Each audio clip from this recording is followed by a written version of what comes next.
తెలంగాణ పత్రికలో ఇవాళ నేను రాసినటువంటి ఒక ఆర్టికల్ అనేది వచ్చింది. దాన్ని ఒకసారి మనం చూసేటువంటి ప్రయత్నించాలి. ఈ జూన్ నెలలో మహిళలపైన జరిగినటువంటి దాడుల మీద, అదేవిధంగా పసిపాపలని నడి రోడ్లపైన వదిలి వెళ్తున్నటువంటి సంఘటనను చూసి నాకు ఒక ఆవేదన అనేటువంటిది కలిగింది. దీని మీద ఈరోజు ఆర్టికల్ రాయడం జరిగింది.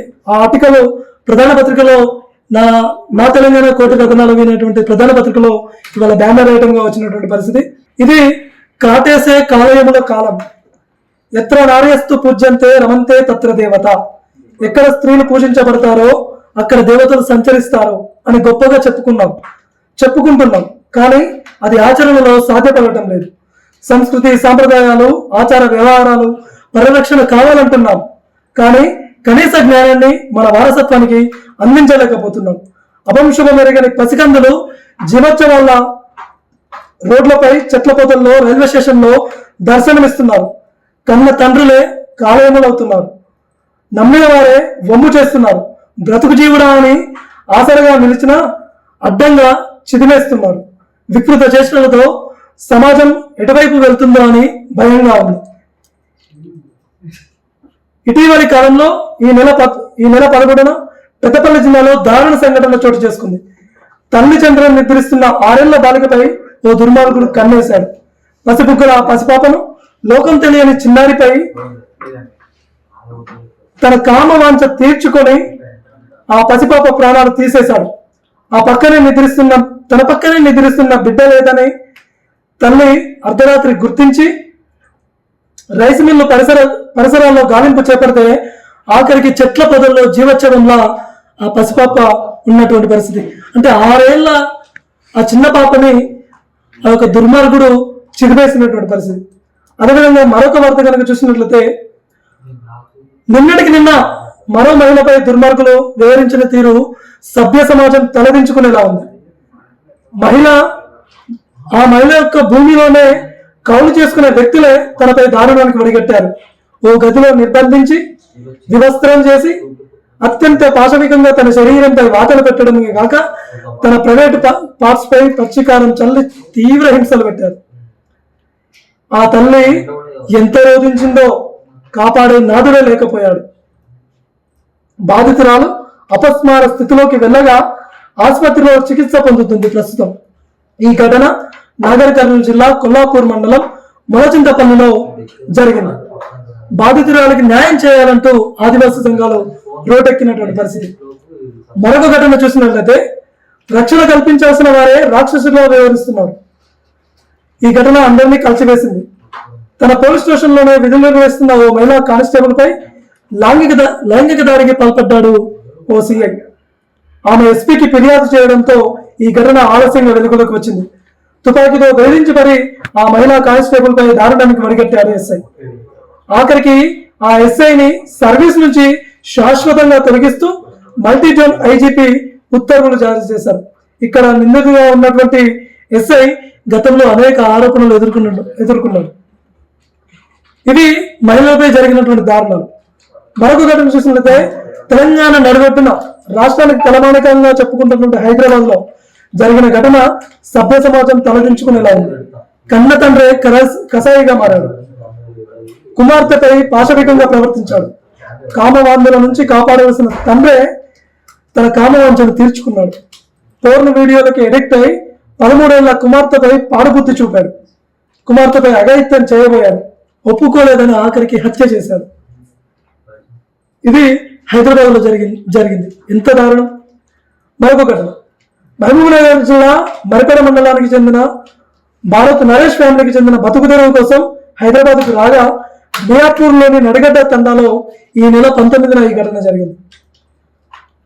ఇక పసిపాపల యొక్క పరిస్థితి కనుక చూస్తే, అభంశుభమెరగని పసికందులను నడి రోడ్డుపై ఎదురేస్తున్నారు. అడ్డదారులు తొక్కడం, వ్యక్తిగత పైశాచిక ఆనందం కోసం పసిబిడ్డల ప్రాణాలు తీస్తున్నారు. అప్పుడే పుట్టిన ఆ బిడ్డల ఉసురు తీసుకుంటున్నారు. నాగర్ కర్నూలు పట్టణంలోని నాగనూలు ప్రధాన రహదారి పక్కన శ్మశాన వాటిక సమీపంలో ఉన్న చెట్ల పొదల్లో నవజాత శిశువుని మృతదేహం లభ్యమవడం ఇందుకు నిదర్శనంగా మనం చూడవచ్చు.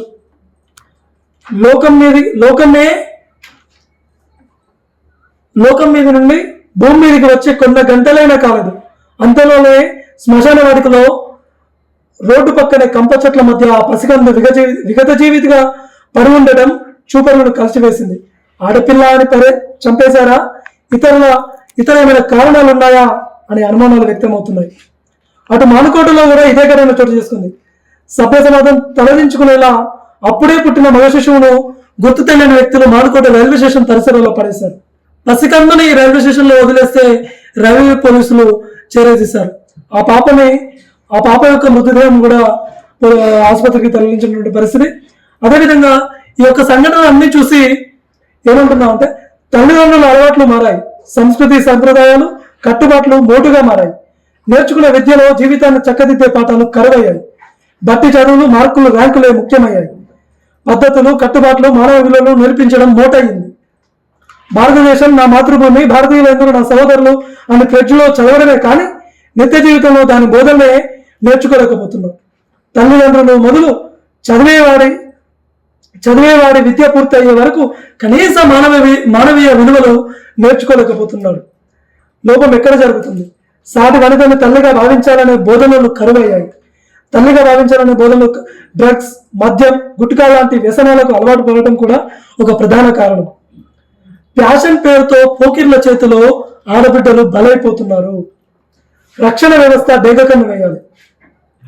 రక్షణ వ్యవస్థ మహిళా రక్షణకు డేగకన్ను వేయాల్సిన పరిస్థితి ఉంది. మండల స్థాయి మొదలు రాష్ట్ర స్థాయి వరకు, గ్రామీణ స్థాయి వరకు ఇంటెలిజెన్స్ అధికారులు, భద్రతా దళాలు, షీ టీమ్స్, ఇట్లా పోలీస్ వ్యవస్థ బలంగా ఉన్నప్పటికీ ఈ దారుణాలు ఆగడం అనేది నివారించలేకపోతున్నాం. ఇక రోజు ఇవే ఘటనలు. పిల్లల్ని కనాలంటే భయపడుతున్నారు. ఏ మాటగా ఏం కాటేస్తుందోనని విద్యాబుద్ధులు నేర్పాల్సిన ఉపాధ్యాయులే నీచంగా ప్రవర్తిస్తున్నారు.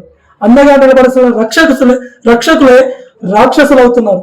భరోసా ఇవ్వాల్సిన తండ్రే కామపిశాచులా మారుతున్నాడు. ఆసరాగా నిలవాల్సిన అన్నే అడ్డదారులు తొక్కుతున్నాడు. కౌమార దశలోనే సరైన విద్యను అందిస్తే, కౌమార దశలోనే సరైన నడవడికను అలవర్చితే ఈ రోజుల్లో ఎన్ని దారుణాలు జరిగేవా? ఒక చోట నిద్రిస్తున్న చంటి పాపను ఎత్తుకెళ్లిన కీచకుడు, మరో చోట కూలి పనికి రాలేదని ఆ తల్లిని వర్ణనాతీతంగా వికృత చేష్టలకు పాల్పడినటువంటి పరిస్థితి. ఈ రోజుల్లో ఏ పేపర్ చూసినా మహిళాపై అత్యాచారం, అఘాయిత్యం, హత్య, పసికందులు వదిలేసి వెళ్ళడం, ఇవి లేని పేపర్లు చూద్దామన్నా కానరాట్లేదు. ఏ ప్రధాన పత్రిక చూసినా తప్పకుండా ఈ ఒక వార్త ఇదే అవుతుంది. చూడండి ఎన్ని దారుణాలు జరుగుతున్నాయో ఈ యొక్క ఘటన మీద, ఈ నెలలో జరిగినటువంటి దారుణాల మీద ఈ యొక్క ప్రశ్నల వర్షం అనుకోవచ్చు, ఒక ఆవేదన అనుకోవచ్చు. మనం ఆలోచించాల్సినటువంటి అవసరం కూడా ఎంతైనా ఉంది. ఇది ఇవాళ జరిగినటువంటి ప్రధాన వార్తల యొక్క అంశాలన్నీ కూడా మనం చెప్పుకోవచ్చు. మరో రోజు ప్రధానమైనటువంటి వార్తలతో మళ్ళీ కలుద్దాం.